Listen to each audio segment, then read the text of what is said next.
What's up, everyone? Welcome into the Dear Miss Fantasy Show with me, your host, Sarah Roberts. This is the official mailbag show for Player Profiler. I am happy to be back with you after you, the podcast crew, did not get an episode last week because I lost connection, internet connection, and then I couldn't find another time to go live, and it was just a messy week there. But we're back, and it is the day before Thanksgiving. It is Wednesday, November 26th. That is also my dad's birthday. So happy birthday to my dad. But yeah, this is we're gonna stick to a schedule here. Gonna go about an hour. We've got obviously a ton to actually cover because we actually have games tomorrow, multiple games tomorrow, a full Thanksgiving slate. We're gonna be so full from football. Thanksgiving is always so generous to us. As always, go ahead and drop your questions in the chat. And of course, today we are going to be going over rankings here. And it's going to be a fun show. So as always, any questions that you got, start sits, anything, we'll go over rankings. And let's start off here. And I'm going to upload our rankings here. And we'll start off here at quarterback. And then I will jump immediately into the questions here. But quarterback is always a good one to start off here with. As always, got to remove my banner so you can see the full video there. Perfect. All right. At quarterback this week in terms of rankings, we've got Josh Allen up there after the abysmal, we don't want to talk about it. Week of awful quarterback rankings. My gosh, what an awful quarterback rankings week last week. Then we have Jalen Hurts, who actually did pull through with good volumes last week. So we feel good about that. And that was actually, Dallas's defense. I see the improvements there. So what we got out of Jalen Hurts last week and AJ Brown, very encouraging to see. No Dallas Goedert. He has disappeared for the sake of AJ Brown living on. Then we have Drake May hoping for a bounce back from him. Then we've got Patrick Mahomes, need a bounce back from Patrick Mahomes. Lamar Jackson need a bounce. So is our top 10 just bounce backs? Oh God, like everybody but Matt Stafford, the only man we can rely on in our lives, Matt Stafford. So yeah, we've got Lamar Jackson at number 5, Matt Stafford at 6, Joe Burrow at 7. Yeah, Joe Burrow right off the bat here in an interesting matchup. Obviously not a super easy matchup here. A little bit concerning there. It'll be interesting to see how he handles it in his first week back because obviously it's been a while since we've seen him. The Baltimore defense was objectively dreadful earlier in the season. They did pull themselves together very well to their credit and have become far more stout recently. So I would say they're in about an averageist matchup, but more difficult against the run. They've really clamped down against the run, I would say. Does not make me scared of Chase Brown, though, just because he is thriving. Although it's going to be interesting to see how Chase Brown does with Joe Burrow at quarterback. We wouldn't think there would be a difference, but in that little time period that we got with Joe Burrow and Chase Brown was awful until the arrival of Joe Burrow. So that'll be interesting to see there. Jacoby Brissett has now worked his way into our hearts as a weekly top 10. He's at QB 8 there. Dak Prescott, not the best matchup in the world, right? Kansas City, not ideal. But at this point, when you got CeeDee Lamb and George Pickens as a duo there, and Jake Ferguson as well, quite frankly, I kind of don't care who you're playing against. You're going to be a weekly QB1. We don't really have to panic about matchups there with him. Justin Herbert in the top 10. I've talked to you guys a lot about Justin Herbert and the offensive line issues. We don't know if Amari Hampton is going to be back yet, but I've talked to you guys a lot about the offensive line issues there. I am concerned that Max Crosby might feast on that offensive line, but coming off the bye week, we can cross our fingers that maybe they were able to figure something out in terms of how to actually protect Justin Herbert. So because it's Vegas, we're giving it one more go here just to say, okay, given the fact that we've got bad matchups across the board for a lot of quarterbacks here, we're going to give it one more shot here with Justin Herbert. But I am a wee bit cautious on this one here. And then after that, guys, as I've talked about, the road ahead after this is just a complete nightmare for Justin Herbert. Excuse me. Ooh, choked myself up there. Excuse me on that one. After that, we've got Bo Nix, Jared Goff. Don't love the matchup for Jared Goff. I kind of feel like this is one we're going to get continued leaning aggressively on Jahmyr Gibbs here. Not an ideal matchup for Gibbs either, but I'm okay with the potential matchup there. Then we've got Jordan Love, Sam Darnold, Jackson Dart coming back in here. So yeah, and I think that's a little, I mean, honestly, I feel like that's a little cautious for Jackson Dart. When we look at Jackson Dart, he has since becoming the starting quarterback here. You know, he has consistently been, I mean, the lowest quarterback finish that he had was QB 16 against New Orleans way back in week 5. And we had 18 fantasy points. It was not a bad day whatsoever. Outside of that, he has been top 13.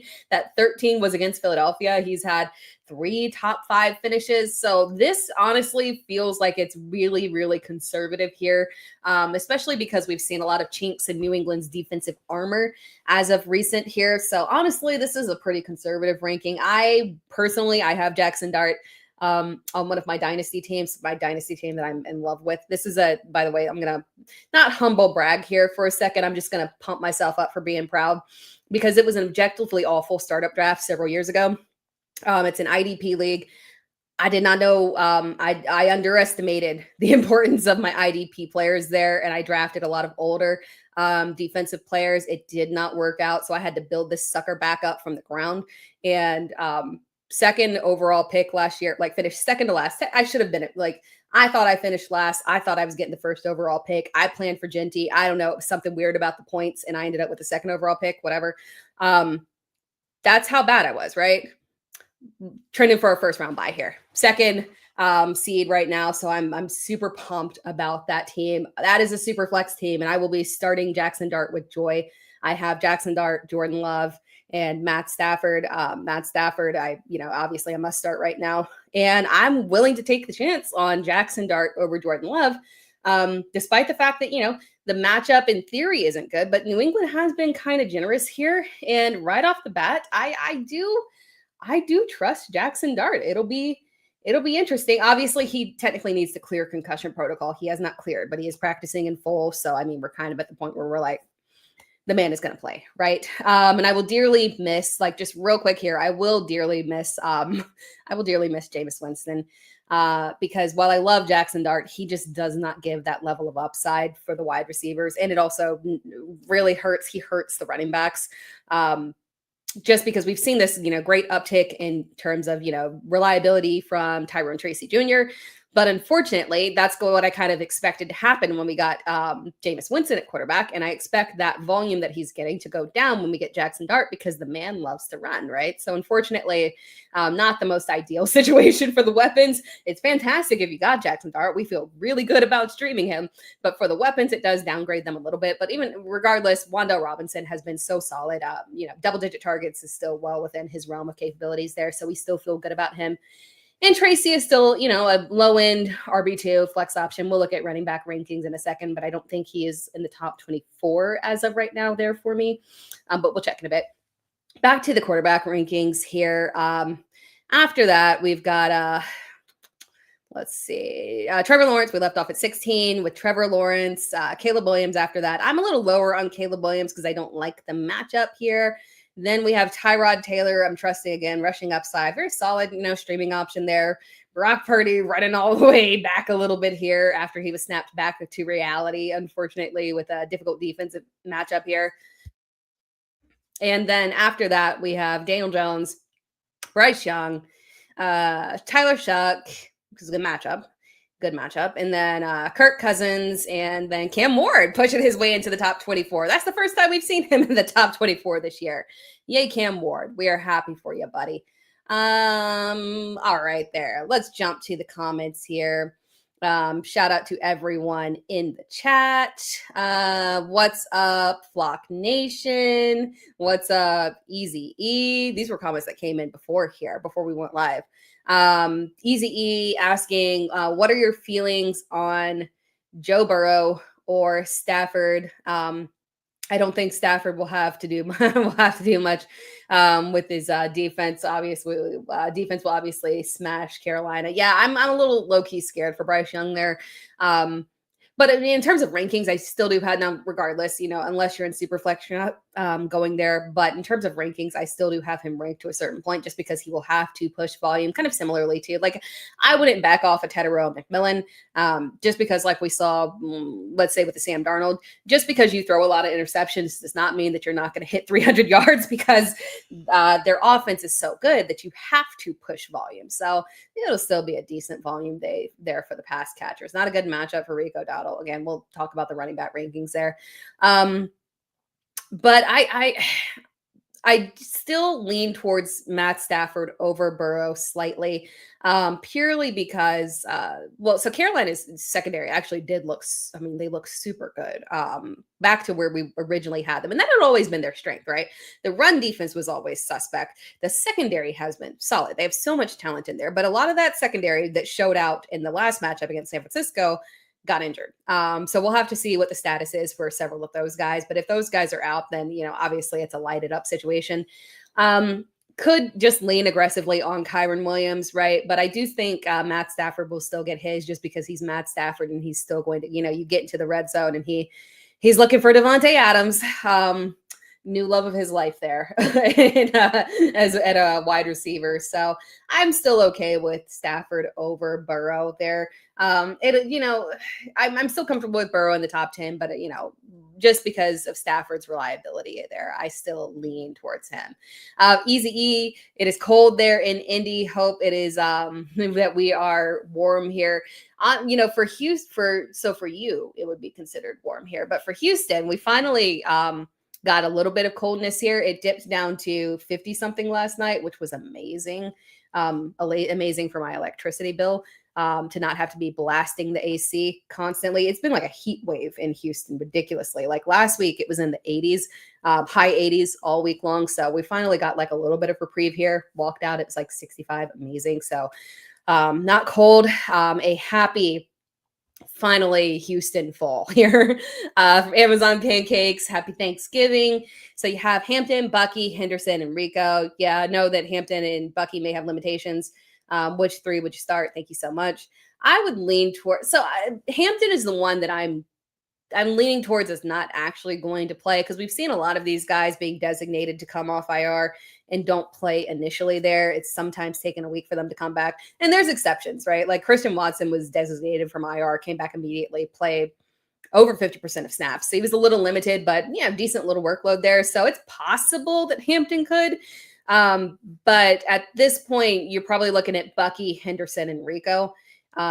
If Hampton was cleared, I would play Hampton over Bucky just because the Bucks have been very, very clear about the fact that they have no problem putting limitations on Godwin and Bucky when they're with them being out for so long and them coming back here.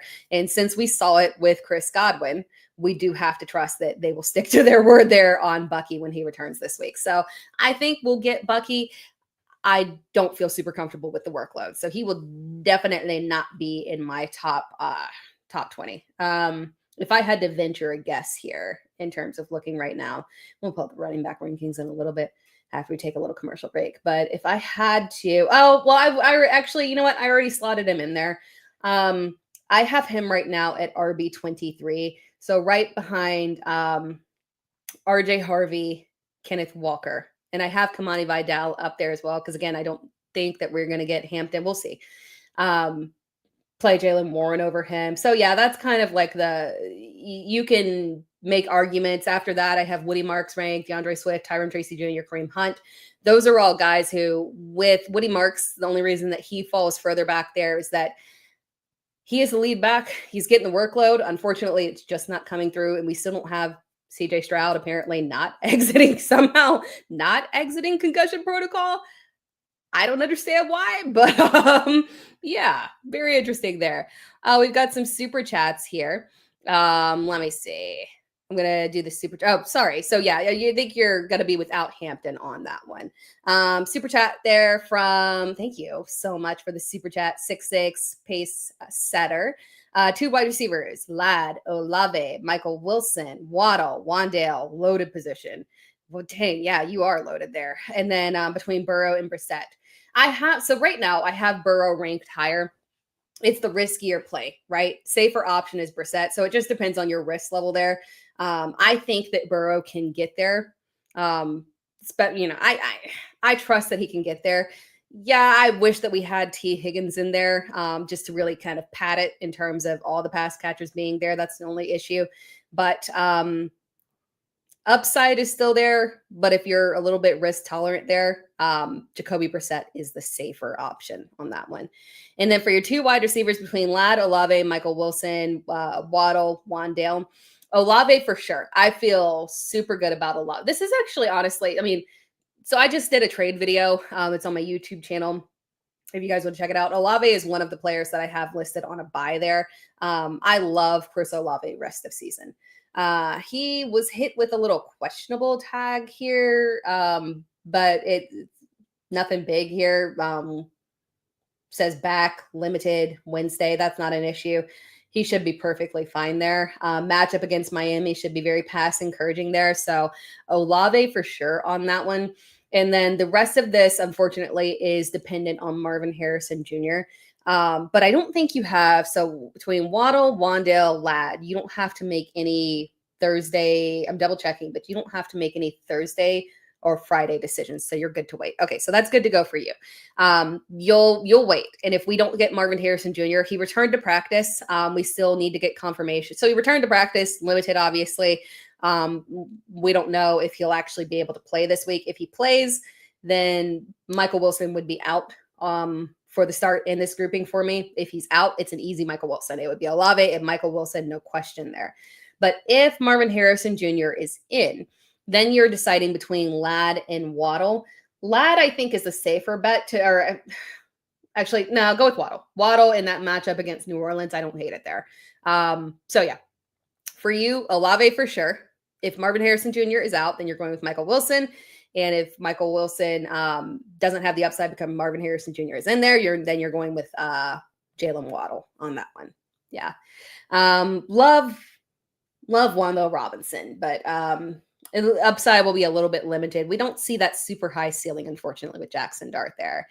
Now, another super chat here from One Brick Higher. Should I start Stafford or Josh Allen this week? I'm leaning towards Josh Allen on this one. Bounce back for Josh Allen. Very rarely do we get those 2 bad weeks in a row there from him. And last week was special. This week's matchup against Pittsburgh, very appealing in general. And again, this was like last week was such an anomaly, and it's excusable because it was against Houston. That is like, they're genuinely just such a juggernaut of a defense there. They're getting to the point where they are just like borderline, like right below the Rams in terms of just menace defenses that can really just turn you out, right? And obviously Cleveland, right? But Houston's defense is just ascending, and I give anyone a pass for performing poorly against them. But prior to that, Josh Allen has been so trustworthy in terms of his production there. So given the matchup against Pittsburgh, in general, they've been super pass friendly. So I do still lean towards Josh Allen on that one. Thank you for the super chat, by the way. And then from Evan, full PPR, Jawan or Gadsden. Pick one. And then, oh gosh, you're testing me on that one. I love them both this week, but I do have Gadsden higher. And then pick one between Gainwell, Judkins, Vidal, Benson, Hampton, obviously if he plays. And then defense would be Texans or Jags. And then the quarterback, Purdy, T-Law, or Daniel Jones on that one. So quarterback is definitely going to be Daniel Jones on that one. Well, you know what? No. Quarterback on that one, honestly, it's tough not to say Daniel Jones because he's been very solid in terms of like last week, Kansas City, tough matchup. He still had a borderline QB1 performance. Now, granted, it shouldn't have been borderline QB1 on a regular week. There were just so many down performances in general that it kind of made his very palatable there. But I kind of like the safest option for you to go with, because I hate Brock Purdy, so I'm just going to eliminate him given the matchup there.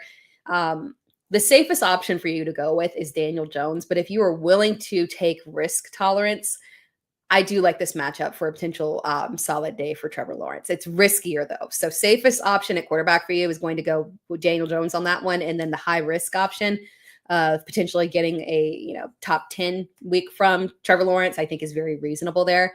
And then on the defensive side there, actually, let's do the running backs first. And I pull up my defensive rankings. For the running backs, we're definitely going Judkins there. I'm higher on Judkins this week than a lot of people. I would go with him over Vidal, even if Hampton is not playing there. And Benson as well, just because, again, just overall, he's been fantastic. The offense was moving, aside from some strange, interception from Shadur and then Jerry Jeudy being weird and galloping and going tra-la-la down the field for some reason. The offense was moving better with Shadur Sanders in that matchup. Granted, it was a good matchup there.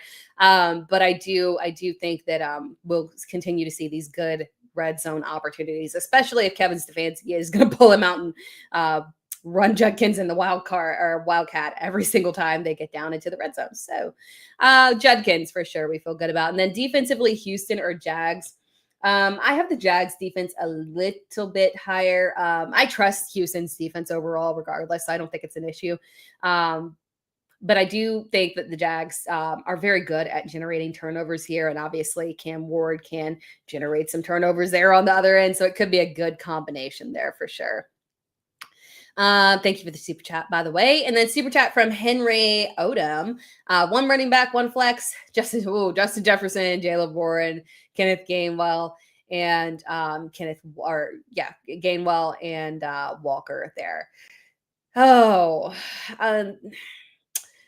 So on your running back, I do lean towards Warren just a tiny bit there. I would like to go with so Gainwell. I trust. I will roll with him. I have one league where I have rolled with him as a starting lineup a couple weeks in a row here, and it's fine. But I think from a trust level in terms of who is the actual starter there, I still default to Jaylen Warren, even though obviously his upside has definitely been capped recently.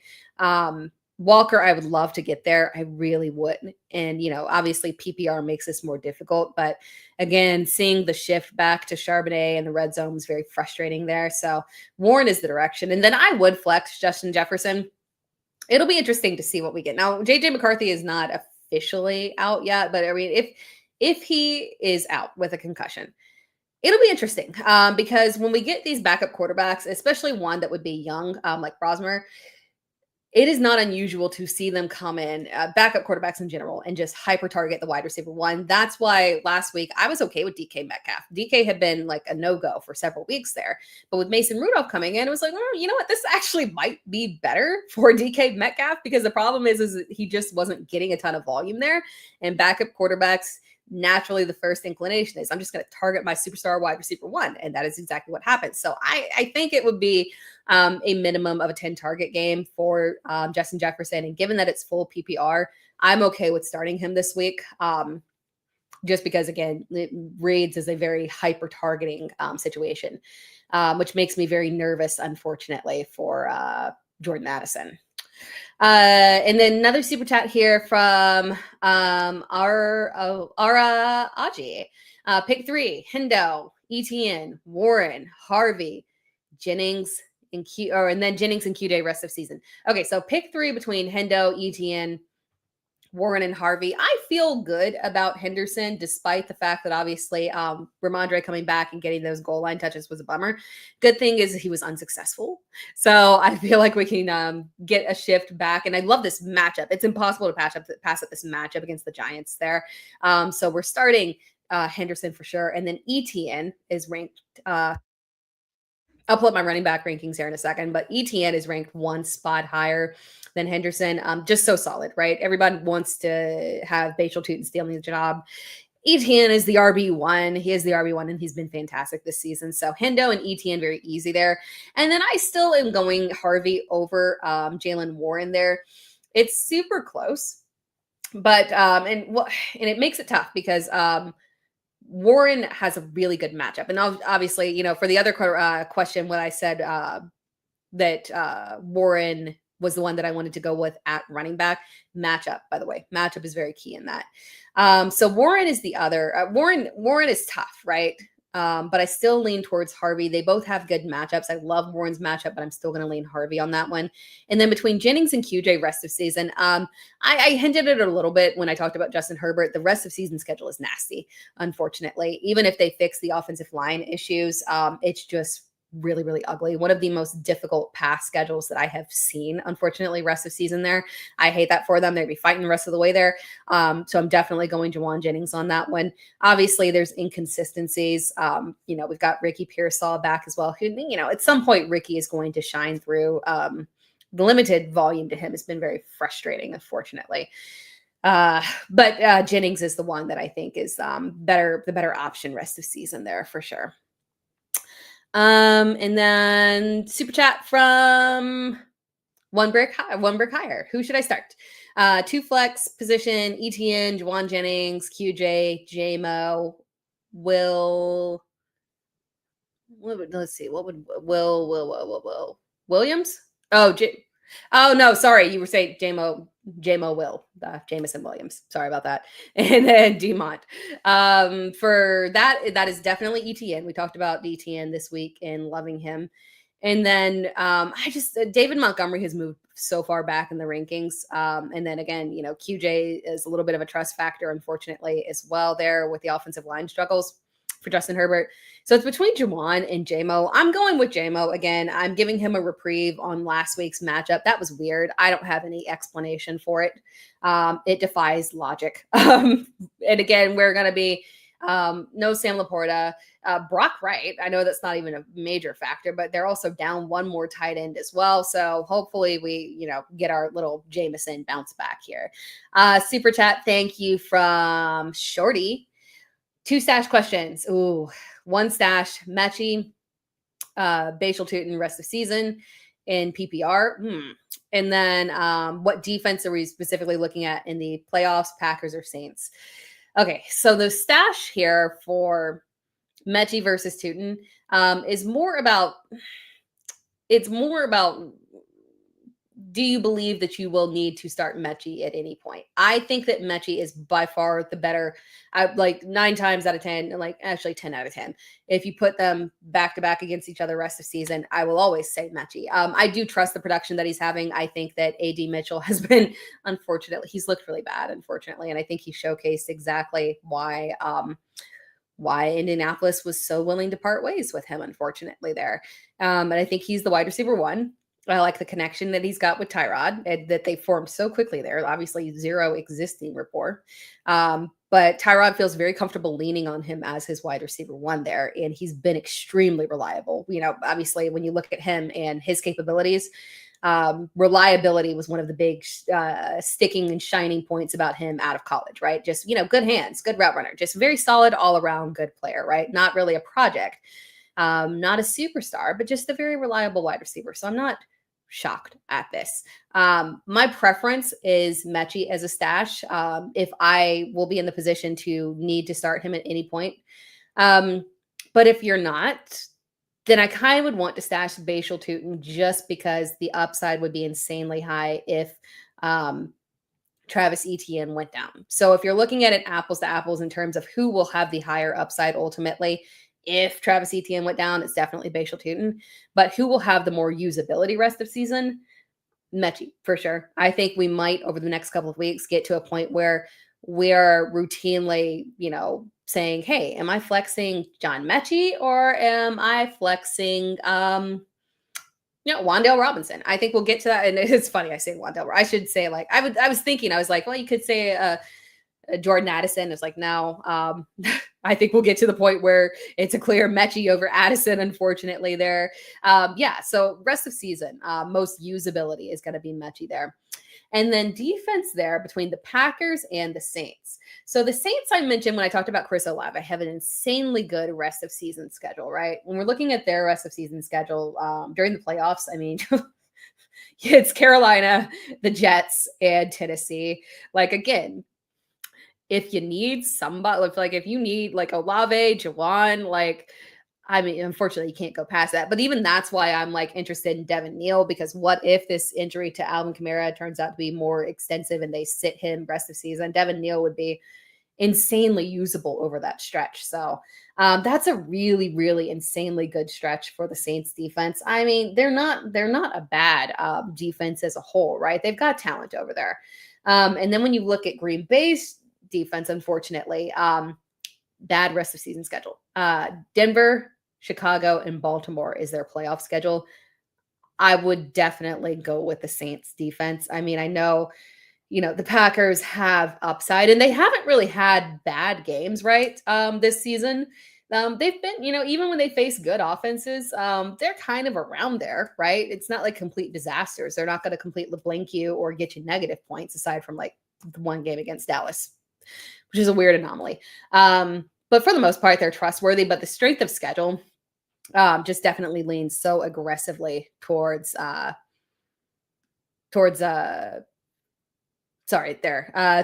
Saints there for a second. Gotten lost in terms of what question I was looking at next. Next question, super chat from Evano, PPR, wide receiver 2, Yoshivas. Ooh, Yoshivas, Jaden Higgins, Mechie, or BTJ. Thanks. So for me to go, so you've got very usable options, right? And Yoshivas is solid. Probably going to get you around, 9 to 11 fantasy points there.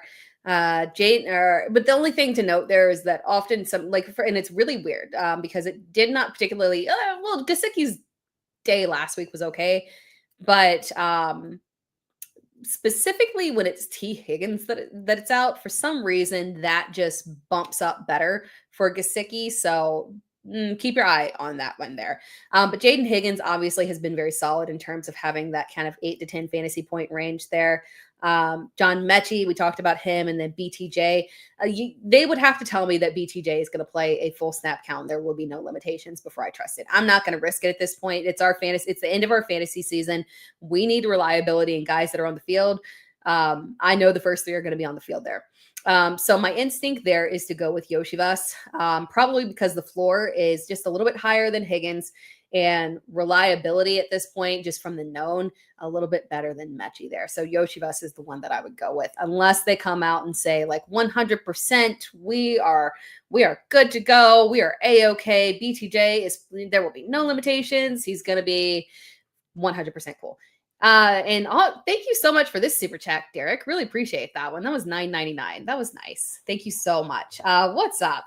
T, getting ready for battle here. Flex Mooney, DK, Yoshivas. Would you drop Vidal to make room on your bench with Hampton coming back soon?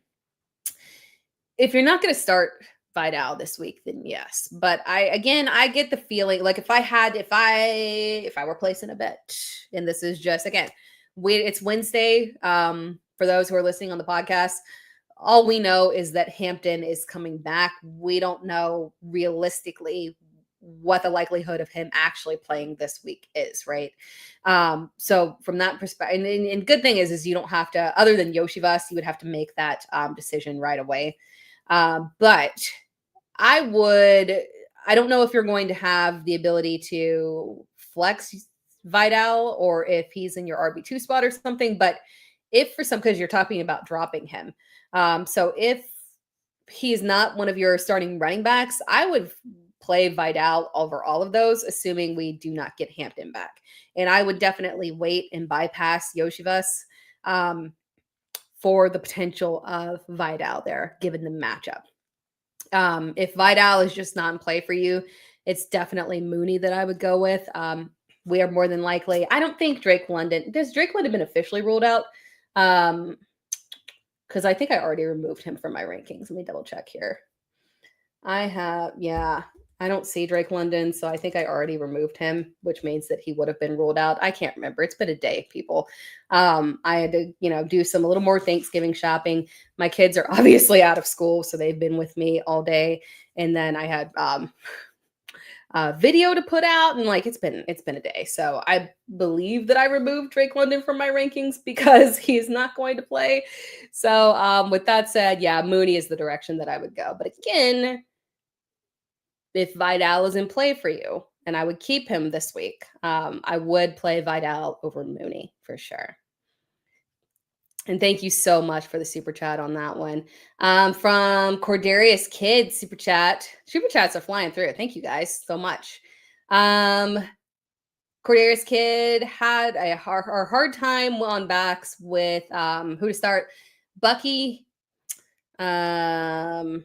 Bucky or Hampton. I'm guessing Hampton. Bucky or Hampton or Gainwell, and then need two, and then have Nico at flex, and then Rice and Tet at wide receiver 1 and wide receiver 2. Your quarterback is Caleb Williams, kicker Boswell, defense LAC. So on that one, between Bucky, I think more than likely you're going to end up going with Bucky and Gainwell on this one. If Hampton were to come back this week, I would go Hampton over Bucky, just because, again, I do think that Bucky will play limited. They said, hey, it's trending towards playing. As long as he's good by Friday, we'll play him. But again, based off what happened last week with Chris Godwin, it's entirely possible that Bucky comes back and plays less than 50% of snaps. So if Hampton does play, Hampton will be ranked over Bucky for me, just for the fact that my trust level in terms of the volume that Bucky is going to get, especially with the way that they've felt clearly good about Sean Tucker. Not a fantastic game from a fantasy perspective last week for Sean Tucker, but it was a terrible matchup, and he did perfectly fine on the ground. It wasn't flashy for our purposes, but it was not a bad game for him. So more than likely, you will end up with Gainwell and Bucky. But if Hampton is starting, if Hampton is active, I would go Hampton over Bucky there alongside Gainwell for sure. And then one more super chat here from Nick Torin. Need some wins to make the playoffs. Half PPR, T-Mac, Wandale, QJ in wide receiver 2 spot. And then definitely Payne Pickens, and then flex Gainwell or Judkins. Appreciate you. Thank you so much for commenting. Thank you for the super chat. I'm shooting for the upside there with T-Mac. Terrible matchup, right? We know that for sure. But it is probably going to be a matchup where, again, I talked about earlier in the show, Carolina's defense is dealing with a lot of injuries. They suffered a lot of injuries in that matchup, unfortunately. And we don't know at this point for sure. But if those guys are out, Matt Stafford, and even if they're in, quite frankly, they're fantastic secondary. But Matt Stafford is Matt Stafford. I do expect him to have himself a game here, which will force Bryce Young to have to push and chase points and push volume there. And that's good. Just pure volume. We'll get there for T-Mac. Again, like with JSN, well, JSN's not the best example in the world, right? Because he does fantastic regardless. But just in general, a quarterback against the Rams can do objectively bad, but still throw for volume. So wide receiver wise, I don't tend to significantly downgrade them in panic. It's the quarterbacks that I worry about and the running backs that I worry about. Wide receivers, I'm just kind of like, volume can get you there. So I would go with T-Mac alongside of Pickens there. And then for your flex, Judkins. I feel good about Judkins this week. Again, particularly because I believe that Kevin Stefanski is going to continue to use that little wildcat thing. It worked so well. It worked well. I know it was weird. It was peculiar that you kept pulling Shadur out, but it works. So for our purposes, I don't particularly care if we can continue to get those. If we can continue to get those wildcat touches in the red zone for him at the goal line, yeah. And against San Francisco's defense, obviously up and down, unfortunately with all the injuries they've been dealing with. Yeah. And then appreciate the super chat, by the way. By the way, chat, just in general, what's your favorite Thanksgiving food? Because like Thanksgiving is my favorite holiday. I love it more than Christmas. Like that's how much. And the football games have a lot to do with that, right? I just like to sit down and watch football. Obviously, but I also really, really, really, really love the we've got a couple of super chats here, but also I'll show them real quick. We got several super chats. Okay, we'll go back here. But also the food, like Thanksgiving food is my thing above all. What's your favorite? I think if I had to categorize, I think stuffing is my favorite Thanksgiving food. I think so. I think about stuffing all season long, or all year long, all season long. Jesus, that's a fantasy analyst in me. All year long. What's your favorite Thanksgiving food there? All right, back to the super chats here from Andrew Myers, full PPR, pick 2, Nico, Devontae Smith, Emeka, Michael Wilson, Khalil Shakir. So again, unfortunately, this Michael Wilson one is very dependent on Marvin Harrison Jr., all things equal. I would not sit Michael Wilson for anything in the world if Marvin Harrison Jr. is out there. So, let's say Marvin Harrison Jr. is out, you are going with Michael Wilson, and then I believe I have Nico as the next highest ranked. I will double check here, but yeah, Nico would be my next highest ranked there. We still don't know we still don't know if we're getting CJ Stroud back. That is very frustrating, but weird. But yeah, regardless, those would be the two that I would go with. Now, if we get Marvin Harrison Jr. back, I cannot go Michael Wilson over several of those guys, unfortunately. So it would be Nico. And then I would take the chance with Emeka there. It's been frustrating, but I do like the matchup against Arizona. So I would go Nico and Emeka if Marvin Harrison Jr. is in there. Thank you for the super chat, by the way. And then one more from Andrew Myers, Dak or Burrow. I have Burrow ranked higher. And again, that is purely matchup for Dak. That's the only issue. He is, and really it's close. I have Burrow at QB 7 and Dak at QB 9. And the reason that it is so close is because Dak is just obviously playing lights out there and his weapons are just incredible. But the matchup is objectively awful, unfortunately. So Burrow on that one due to matchup. And then from Andrew Myers, pick 2 full PPR. Oh, yeah. On that one. Oh, no. Shoot. Oh, we already did that one. Okay, there we go. Andrew Myers, Hurts or Stafford. On that one, it's Hurts for me on that one. I cannot pass up a matchup against Chicago. Again, this is such a good matchup for Stafford. He'll have an excellent day. We could get a couple of touchdowns go to Kyron, so maybe that might cap the overall upside there. It's tough to pass up Jalen Hurts against Chicago. That is the only thing there holding us back. Okay, let me double make sure I got all of your questions there, Andrew. The Dak and Burrow, the Nico. Yep, okay, I got you. Cool. Thank you so much for that super chat, Brother Charles Johnson. Appreciate you so much. What is your take on Drake London? Okay, this is perfect. Yeah, trade deadline is Saturday, and he's not playing this week. Is there a chance that he comes back? And should I sell him now because they might just shut him down? So I do a weekly recap show on Sunday night. Well, not every Sunday night. Like I'll be on there this Sunday. It's not every other. So it's a schedule and it flips between who does it. But I was on the last one and we have a an actual doctor, right? Yay. An injury analyst that provides information, Dr. Deepak Chona.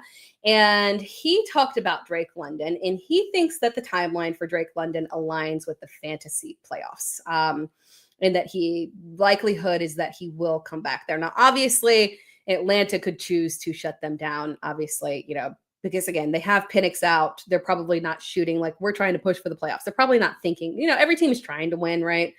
But at some point you look in the mirror and you say, right? So it's possible that they don't bring him back, but the lean here that I am taking is that I will take the risk of keeping him if I am trending for the fantasy playoffs. If you are still having to push and it's question mark if you're going to be able to get in, then I would try and sell and get something that you can actually use to get into the playoffs. But if you feel good about you making the playoffs here, you feel locked in, obviously, maybe not even top 1 or 2, but you feel like you could make it without London and get in there, then I would keep him because I don't hate him with Kirk Cousins. I really don't. Obviously, we'd got an entire season of it last year, and it was enough for us to feel comfortable drafting Drake London as borderline round 1, clear round 2 player there. So, yeah, I'm okay with it.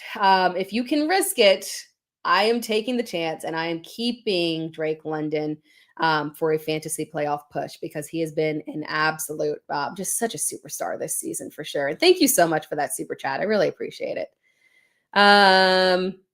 And then Will's Mo gave a super chat saying that there are questions in the chat. Thank you so much for that comment as well. All right, jumping back to the chat, by the way. Let's see here. All right. From Wheels Mo, concerned about Love's injury, thinking of starting Cousins or Cam Ward in Superflex. Yeah, and I talked about that earlier. I've got Stafford and Dart and Love, and I'm sitting Love this week.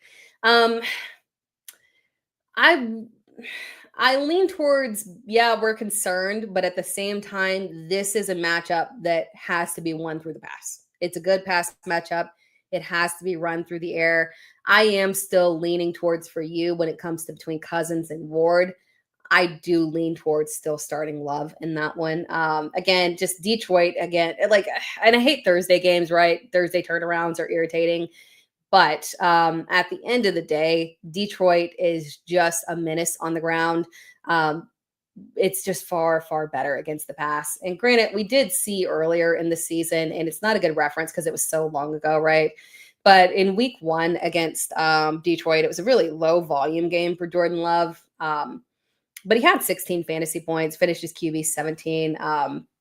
2 touchdowns, not a complete loss. It was an okay matchup, right? Or an okay week given the matchup there.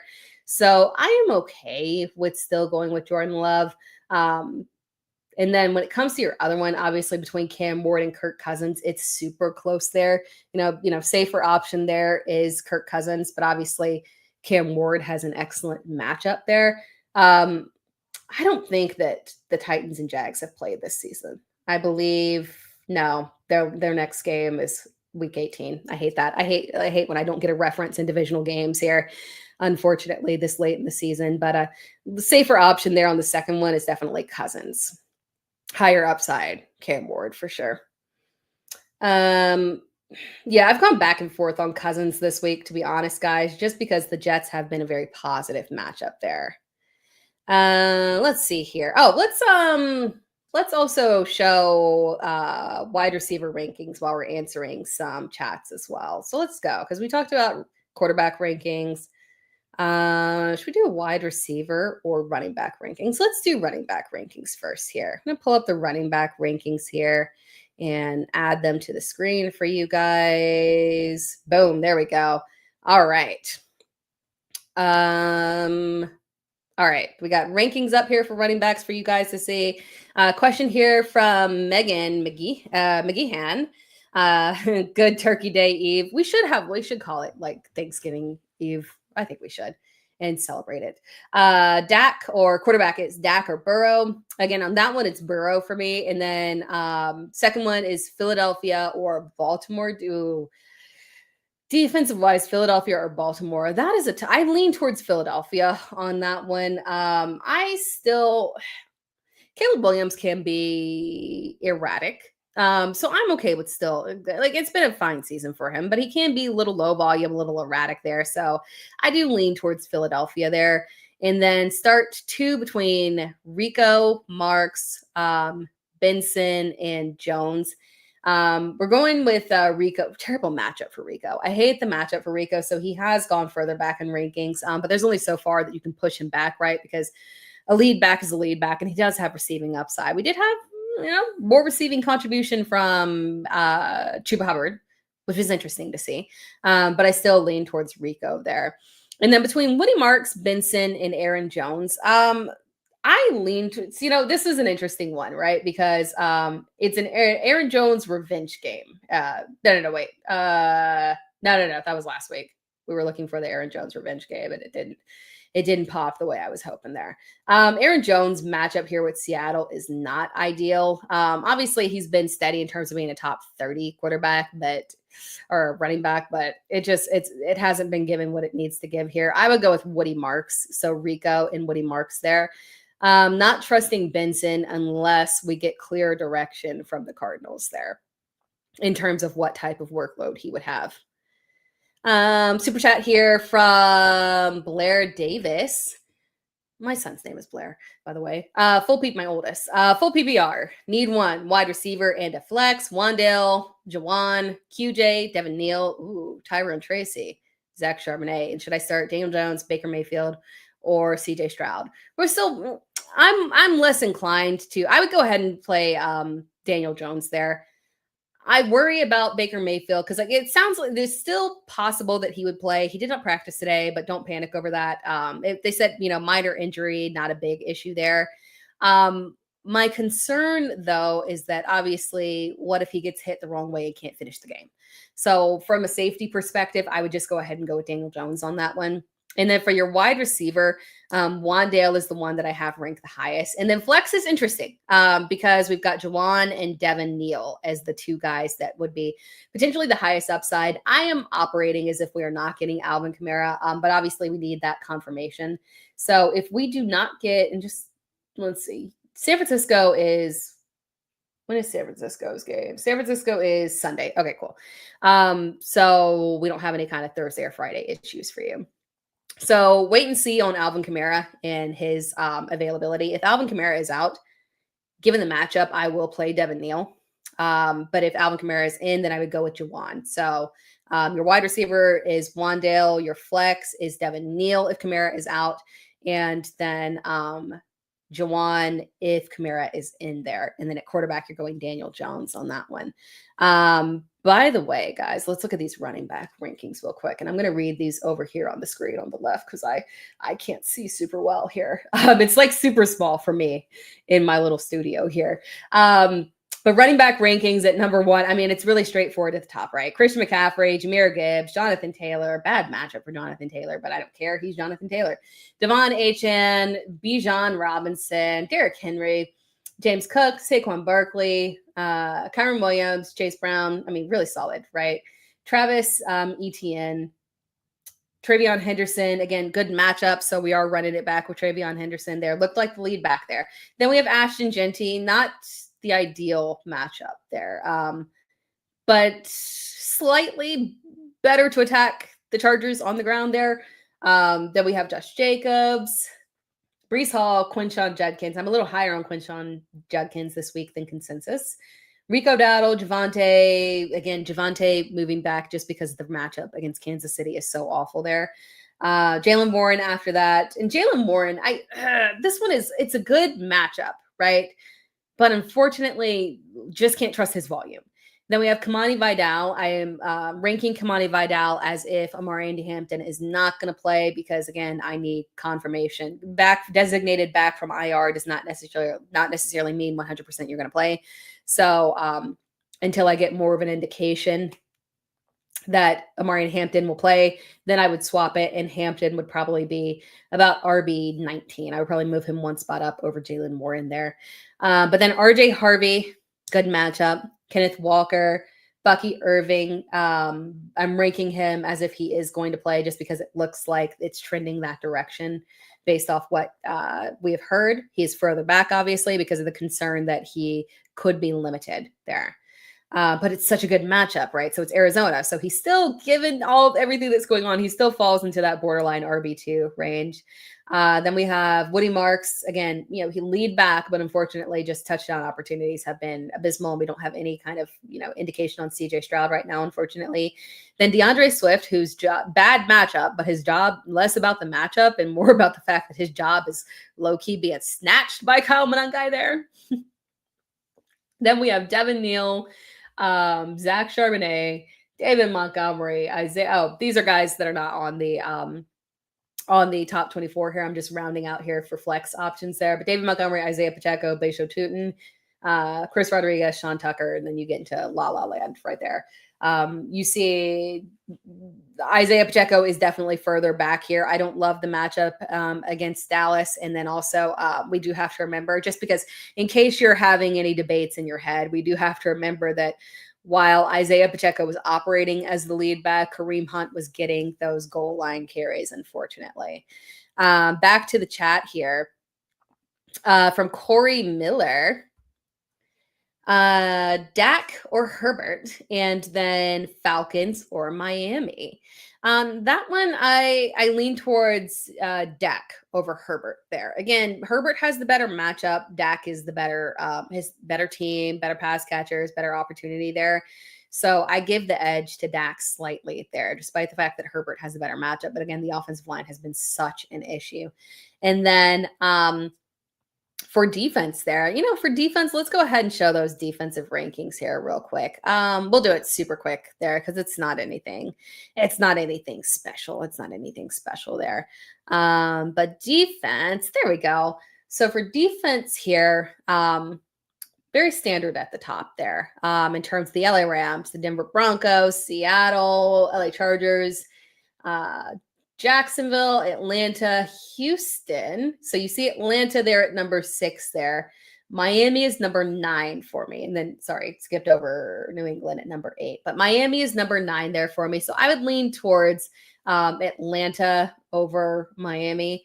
It's arguably close there, but again, we could see good pass volume there, decent pass volume there, obviously with Shuck and Olave there. And Atlanta's defense has generated a little bit more turnovers there.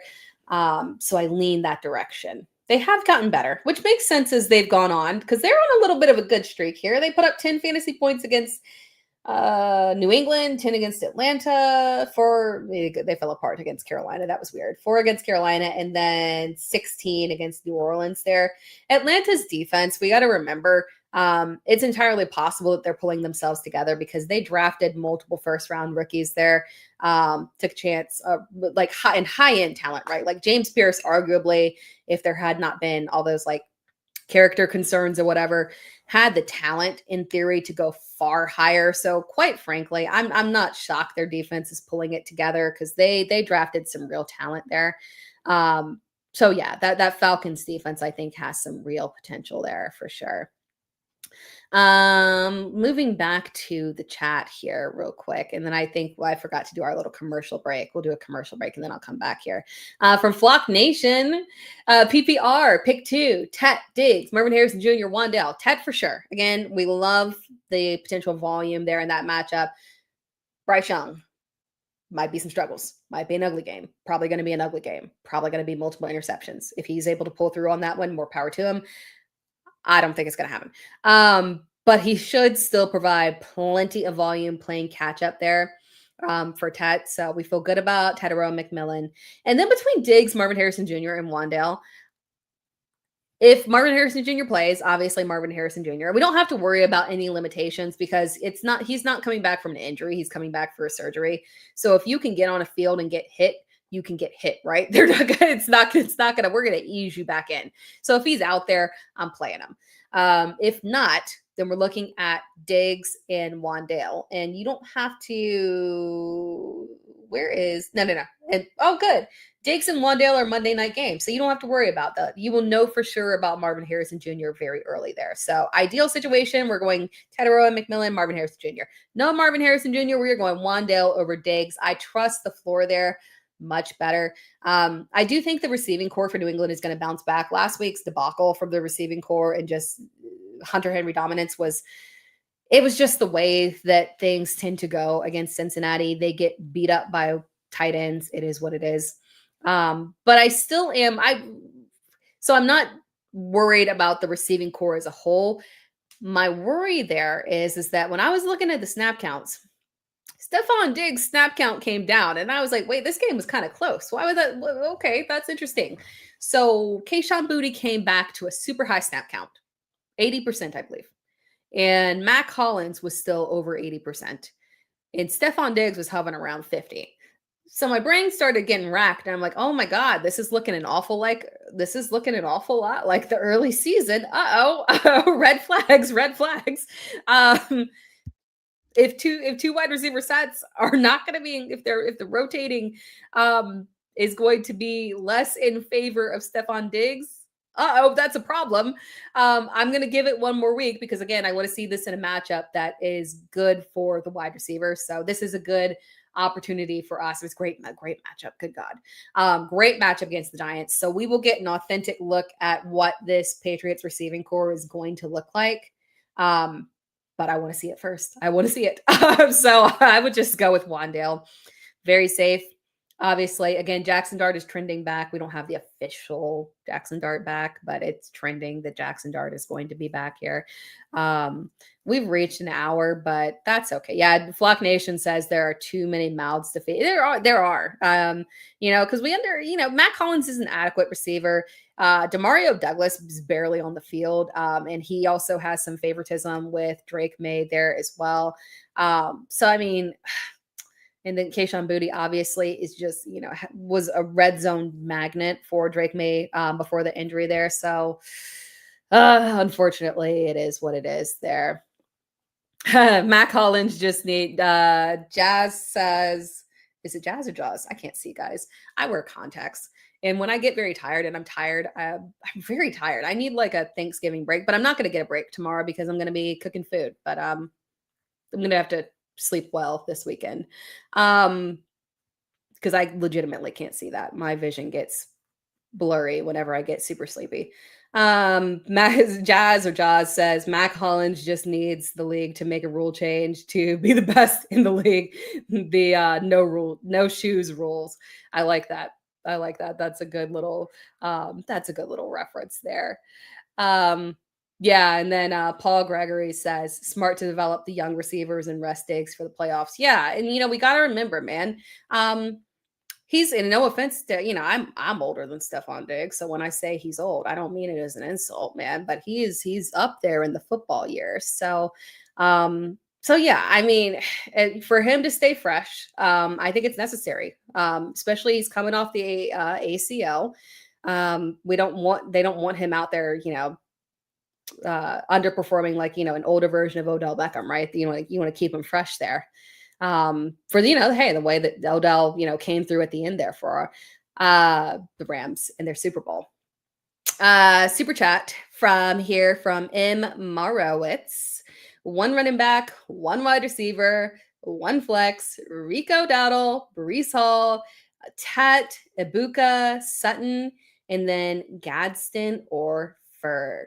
So running back there, I lean towards Breece over Rico. Again, Rico's matchup is a major issue. That's my only concern there for him. So I do lean towards Breece. It was good to see, really good to see Breece getting that bounce back game. Man, it was good to see Breece getting some pass volume there because Justin Fields was not, as much as I like Justin Fields, I do as a person, like he seems like a really great guy.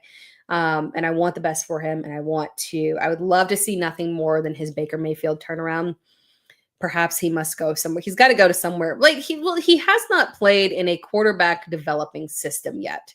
So just in reality, right? He spent all that time in a defunct Chicago without a coaching staff that could develop a quarterback. Then you go to Pittsburgh. It's an upgrade for sure in team, but again, not a team that develops quarterbacks. Then you go to the Jets, a team that destroys quarterbacks. So arguably speaking, if he just went just go and do like a little stint with, as a backup with Kevin O'Connell, worked for Baker. Worked for Daniel Jones. Daniel Jones spent practice squad time in Minnesota with Kevin O'Connell, and apparently it did something. Just, you got to go, man. This offseason, they're going to cut you. You need to go somewhere and just be a backup, even a third string emergency quarterback somewhere with a competent coaching staff. Go to Minnesota. Go to San Francisco. Go to LA. Go to Tampa. Just go somewhere where they know what they're doing. Go somewhere. Anywhere but there. Sorry, but that was long-winded. I don't even know how I got started. I was talking about Breece Hall. Running back is Breece Hall there for your RB1. For your wide receiver there, Ibuka on that. And then for your flex option, I would lean toward sorry. Your wide receiver that you're going with is Tet, and then your flex option is Ibuka there. So we are not going with Sutton or Rico, given matchup, and then underwhelming performances from Sutton, unfortunately. And then between Gadsden and Ferguson, I still have Ferguson ranked higher. Let's see. I have Ferguson ranked. Let's pull up. We have not done the tight end rankings here. Let's do the tight end rankings. Let's pull those up here. All right. Tight end rankings, add it to the stage here. Boom. Tight end rankings are Terry Pride, George Kittle, Brock Bowers, Travis Kelce, Tyler Warren, Mark Andrews. Oh, interesting. Rondé Gadsden and Jake Ferguson. I would have thought that I would have had. Well, okay. I now see matchup is a little bit better there for Gadsden. He has been just so unfortunate. He is suffering. He is one of the main ones suffering from these dreadful, underwhelming performances from Justin Herbert here. So again, we're hoping that the matchup here can be super beneficial for him. It is very friendly for him. So Yeah, I lean that direction. It's tough though. Jake Ferguson just has the less appealing matchup against Kansas City, right? So I would say that Jake is the safer option for you, but the higher ceiling play it would be Gadsden there. And then the rest of the wide receiver rankings here.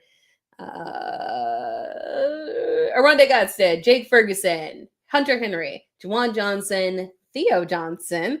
I'm very much so in on Theo Johnson. If anyone was wondering, because I feel like that one's going to come up a lot in start sits as we kind of go into the weekend here. Theo Johnson obviously was underwhelming with Jameis at quarterback. Theo Johnson and Jackson Dart have a fantastic connection. Earlier in the season with Russell Wilson, obviously it wasn't hitting on much there for Theo. Once him and Jackson Dart got connected there, it was, pure magic. So Jackson Dart, assuming again, Jackson Dart back, I feel so much better about Theo Johnson this week. Then Brenton Strange, incredibly reliable. I love Brenton Strange. Rest of the season, I think he's just a solid option there. For as much in ambiguity as we have around the receivers there in terms of who's going to have the higher upside and who's going to do what. I do think that the safest option there is probably Brenton Strange. Then after that, we have Dallas Goedert, Colston Loveland. I could honestly go Loveland over Goedert, to be quite frank. I'll probably think about that this weekend. But Goddard's matchup is so good. That's the only issue there. Then we have Dalton Schultz, Zach Ertz. Bad matchup there. Kyle Pitts. I am lower on Kyle Pitts than consensus. I've been lower and I will continue to be lower. I always feel like I get suckered back into like, oh no, am I ranking Kyle Pitts too low? And then I realize that I'm never ranking him low enough, unfortunately. It's just not happening, man. You would think, but man, it's just not coming through, unfortunately. Then Harold Fannin Jr., tight ends in Cleveland are not faring well with Shedeur Sanders at quarterback. I'm not surprised at that. Dylan Gabriel was very tight end friendly. Then we have, after that, we have AJ Barner, Isaiah Likely. Likely is interesting. So Likely and Mark Andrews, because y'all are probably looking at Mark Andrews at number 6, like what? It's matchup based. It's genuinely just matchup based there. But yeah, that wraps things up. I mean, and then Colby Parkinson, who's been on, Colby Parkinson, if anyone's looking for a low-end flex, low-end streaming option at tight end, and your, league is rostering multiples, you're like, oh my God. Colby Parkinson has been low-key on fire lately. Tyler Higbee has been out. It's a good matchup here as well. So take a look at that one. He has had, should we pull it up? Over the past 3 weeks, he has had 12, 8, and 12 fantasy points in half PPR.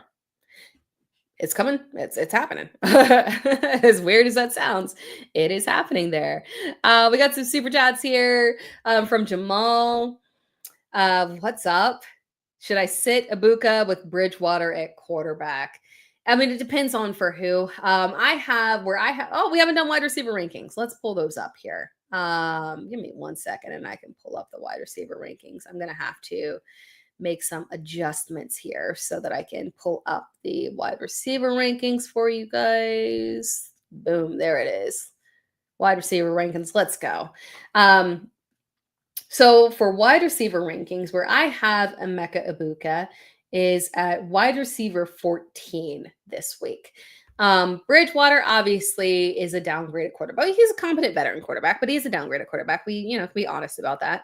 But Arizona is a good matchup. It's a very, very good matchup in general there. And obviously Jacoby Brissett should be able to attack this Tampa Bay defense well. So I expect that this could be a very interesting game in terms of volume opportunities there. And again, we don't 100% know if Baker might, Baker's so tough. He might end up suiting up. He's not completely out yet. We'll know soon there, but I still have him fairly high just because a lot of the guys behind him have question marks. So like all things equal, if we got no Marvin Harrison Jr., Michael Wilson, I would definitely move up to, again, over Emeka Ibuka. Vlad McConkey, I mean, again, we've got the offensive line issues, it makes him a little bit difficult. We talked about Stephon Diggs in good matchup, but unfortunately, the lack of clarity in the receiving core, lack of potential upside there, inconsistencies from Devontae Smith, underwhelming performances from Justin Jefferson due to quarterback. Michael Pittman has a bad matchup. That's the only reason he's back at wide receiver 20. Otherwise, he's much higher for me. Jameson obviously showed us the burger last week. Zay Flowers has been underwhelming. Wandale gets Jackson Dart at quarterback, so that knocks him back a little bit. Roma Dunze there, as you can't see it. Roma Dunze is at number 24 there, and unfortunately, he is just so incredibly inconsistent and unreliable. So quite frankly, given the ceiling and the matchup there, Emeka is still a top 20 option. So it depends on who else you have with him, but I still think he's very start worthy this week. So I will not be sitting him this week personally. Super chat here from Truth Revealed by SD. Wide receiver 2 flex. Wandale Robinson, Troy Franklin, Christian Watson, or Jaden Higgins. Yeah, it's Wandale for me. He's the only one in this top 24 right here. I have Troy Franklin is right out of it. He's at wide receiver 26. And it's a good matchup, so I can jump on board with that. But volume and safety just in general lies with Wandale Robinson there. So Wandale is my clear, like, yep, 100%. That's my guy that I trust here in this matchup. We don't know, and we'll know, obviously, in terms of whether or not Christian Watson is going to play tomorrow. Sorry, not Christian. Jaden Reed is going to play tomorrow. Packers have not given it away yet. We'll see. But obviously, if he played, I would expect him to be a little bit limited, but his presence would affect Christian Watson there. So that's why he would be a little bit further back in the rankings. Christian Watson would get a boost if we get no Jaden Reed, just because this is a super pass-friendly matchup there. But still, Wandale is the best option to go with. Best and safest there. I do have kicker rankings. Yeah. Let's remove and nope. Kicker rankings. All right, hold on. I gotta remove stuff and then add it into into the studio here. Kicker rankings are boom, there we go. Kicker rankings. And I'll hide the comments so you can see the full kicker rankings there, guys. But kicker rankings, we have, let me make it big so I can actually see it. Okay, there we go. Whew. Brandon Aubrey, Jason Myers, Tyler Loop, Cam Little, Cameron Dicker, Fairbairn, Bates, Boswell, Borgeles, Chase McLaughlin. They're at number 10. Harrison Butker, Evan McPherson. That's one I've kind of gone back and forth on. Cairo Santos, Harrison Mevis, Lutz, Prater, McManus. Inconsistent, but does have upside. Will Reichard, Zane Gonzalez, Jake Elliott, Michael Badgley, Chad Ryland, Matt Gay, and Nick Folk there. So with Chase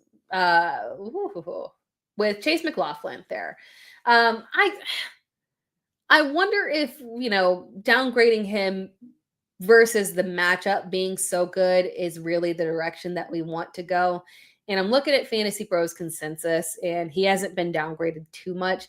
And he's been underwhelming for a while now compared to his early season success. But again, it feels like it's been kind of matchup based, right? They've played New England, Buffalo, and the Rams. Now we finally get this reprieve against Arizona. I'm less inclined to move him back and to sit him just because we're finally getting one of those layup matchups. And especially because, like, rest of season schedule is New Orleans after Arizona, New Orleans, Atlanta, Carolina, Miami. I mean, it's tough to let him go on that one. So I do kind of lean that direction there. Super chat here from XLX Revan. Happy Thanksgiving for your Dynasty League. You're being offered, hold up. You're being offered Hampton and Bucky for Achan. Ooh. And your other running backs are Judkins, Walker, Pacheco, but you're out of the playoffs. Man. Hampton and Bucky is juicy. I'm torn on that because the thing with Bucky, Hampton I feel good about, right? Especially because of the upside that he did show once Najee Harris was, out of the picture there. We assume that moving into year 2, we would see more of a direct regular role there. I don't know if his upside can ultimately get to the same as Achane, but I would consider them fairly comparable there. My concern here with Bucky is that, again, he's been fantastic. But my only concern there again would be is how many times have we seen a day 2 running back, or even a day 3 running back, ascend, have a starting job, and then disappear. That's my only issue there. But I'm willing to risk it there. I think that's a lot. But your running backs are, and your running backs are Judkins, Walker, and Pacheco. And I would prepare to move on from Pacheco to the point where you will not be able to trust him as a starter. It's possible that we could have a bounce back here, but I'm concerned ultimately him as a workhorse in that offense. I don't know if we're going to make it back to that point with him.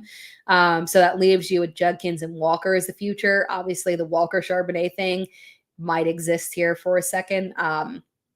So yeah, I'm okay with that. Giving up Achane and getting Hampton and Bucky, I think that's a fine offer there. I think I would do it. From such a Virgo, Knicks, Brissett, Jones. Oh, drop one, and then is BTJ droppable there? So between Knicks, Brissett, and Jones, that's tough because consistently Brissett is the one that I'm going to have ranked the highest there. And Knicks has been so inconsistent. I'm going to look to rest of season schedules here real quick just to because Knicks is more of a matchup. Let's see here.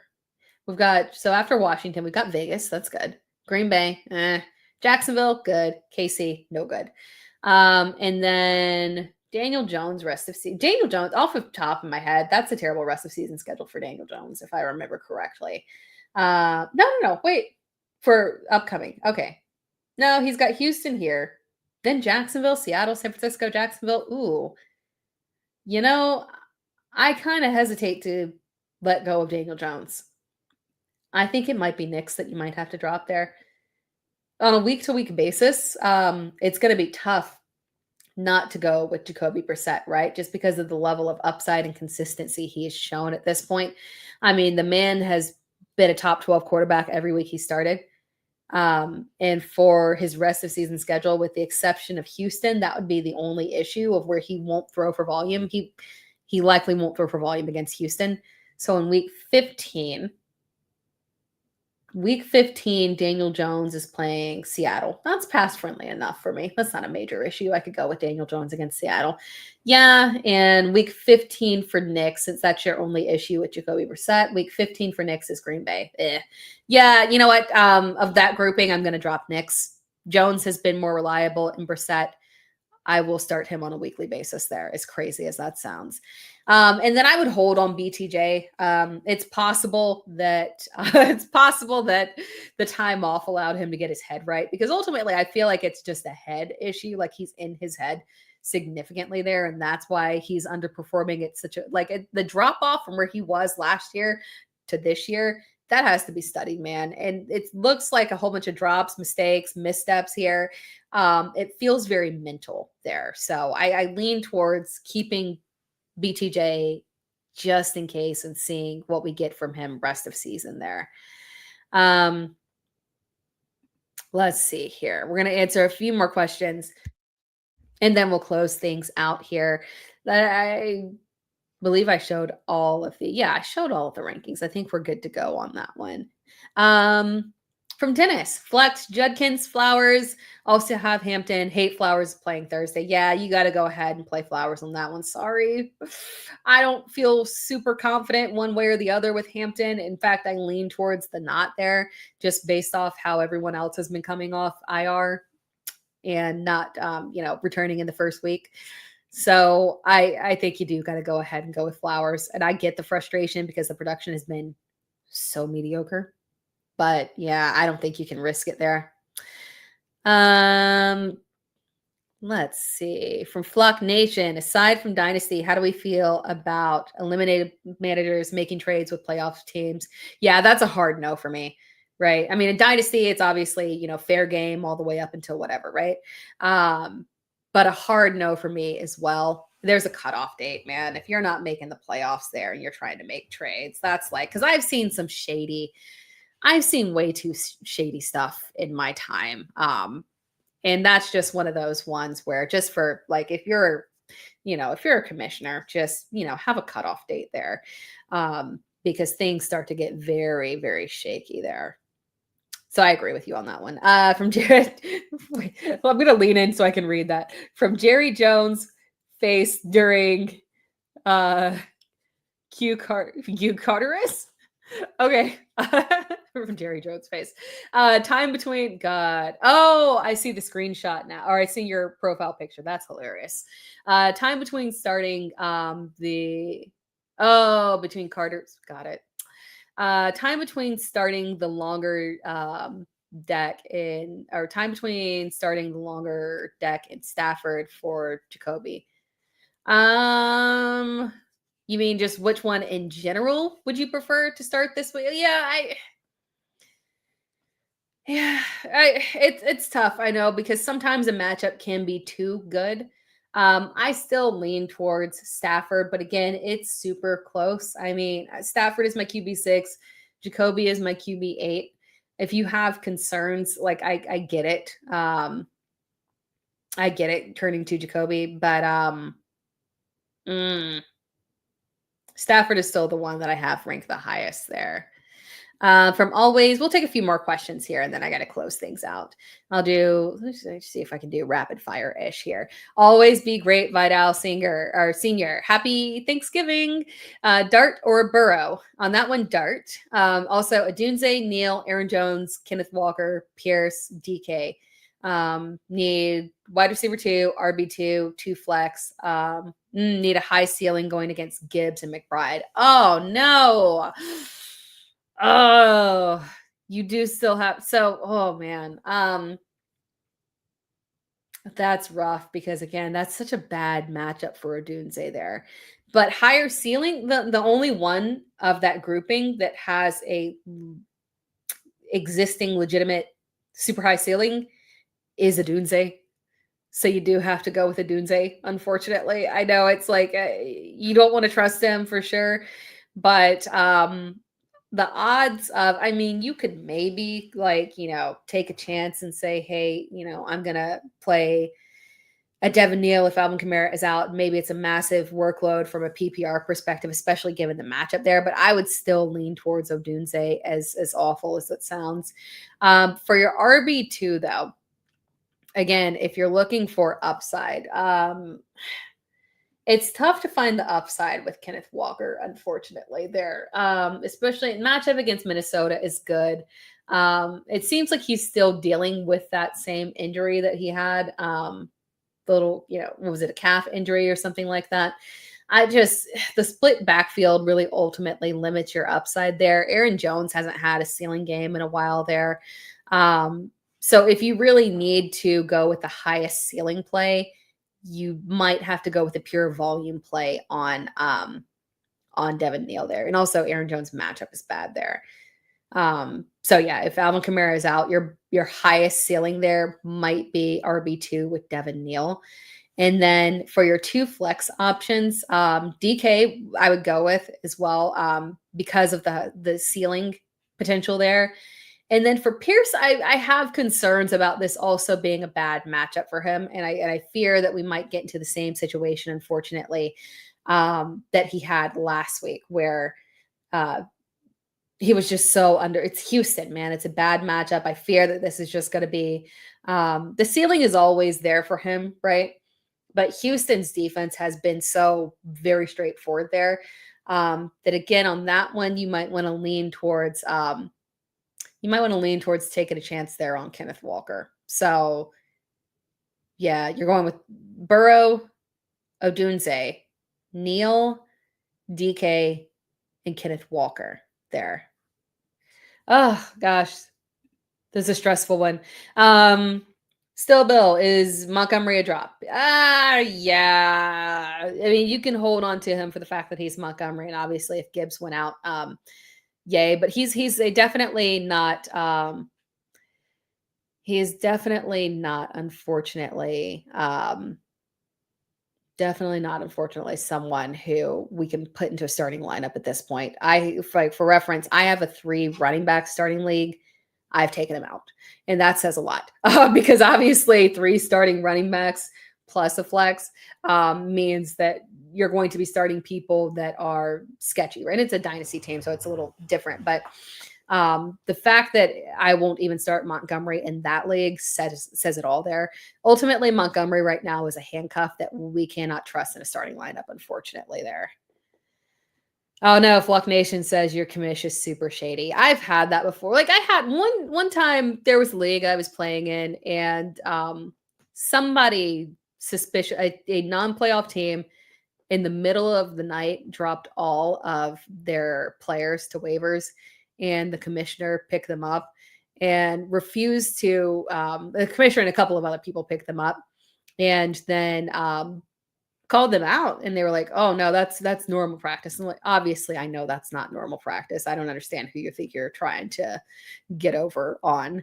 And refused to acquiesce, obviously did not return to that league. That's like, I don't understand how people unfortunately can have that type of motion in a fantasy league. Like that's just bad commissioner there, man. You're sitting there encouraging literal cheating there. But that wraps things. Oh, okay. I see. There you go. Jerry Jones face. You meant to say Dak, Jacoby, or Stafford. Yeah, Stafford on that one. Between the two, again, is the higher ceiling guy. And then Dak, I would not play just because of the matchup being an issue for him. And then Jacoby is like the more of the safer play. So highest ceiling play is there with Stafford, right? Just because, again, he's been so fantastic. Dak, we're definitely not playing of that grouping because of the bad matchup. And then the safe option there for you is Jacoby. So between Jacoby and Stafford, still on that one, with the safer option being Jacoby, but the higher upside lean there, like a smidge towards Stafford for sure. And then one last question here. How do we feel about Sutton this week? Not super good. Unfortunately, I'm sitting here in a league that's fairly deep, sitting here contemplating like I'm starting, and I don't have a rank this way. But in a league, I am more inclined to start Chimray DK over Cortland Sutton this week because of the lack of upside that he has shown, unfortunately. Sutton has moved back outside of my top 24. He was suspiciously missing from the rankings, unfortunately, there. I mean, like, I would play Khalil Shakir over him. I mean, I would take a chance on, I would play Zay Flowers, Wando Rob. Like, it's just, Cortland Sutton has been so incredibly underwhelming there, unfortunately. But that wraps things up, guys. I appreciate you all tuning in. I gotta go. I have work to finish because I won't have time to finish it tomorrow because I'm cooking some Thanksgiving meals tomorrow and then watching some football and then trying to like get a little bit of work done. My work might be a little late. I think usually I do the high risk start sit video. I think I'm gonna have to. That one is not coming out tomorrow. It physically can't just because there's no way to get it out before the games start. Maybe Friday, probably.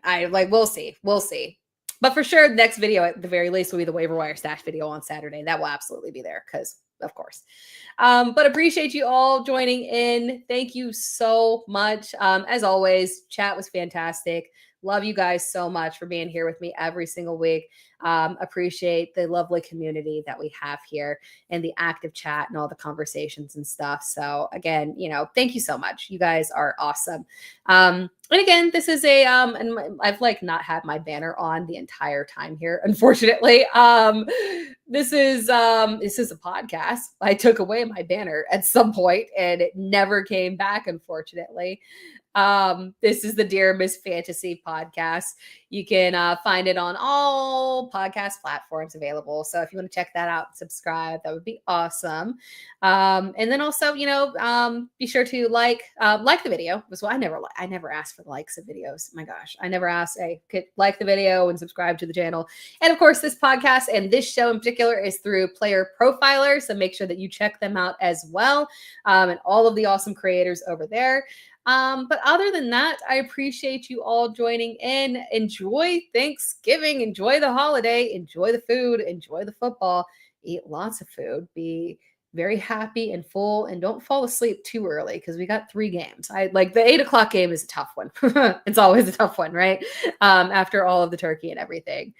But again, I will talk to you guys all next week. Again, if you are new to the stream, I am live every single Wednesday at 8 p.m. EST, taking your questions live. Other than that, I will talk to you guys all next week. And if you have any other questions, of course, drop them in any of my videos and I'll get back to you.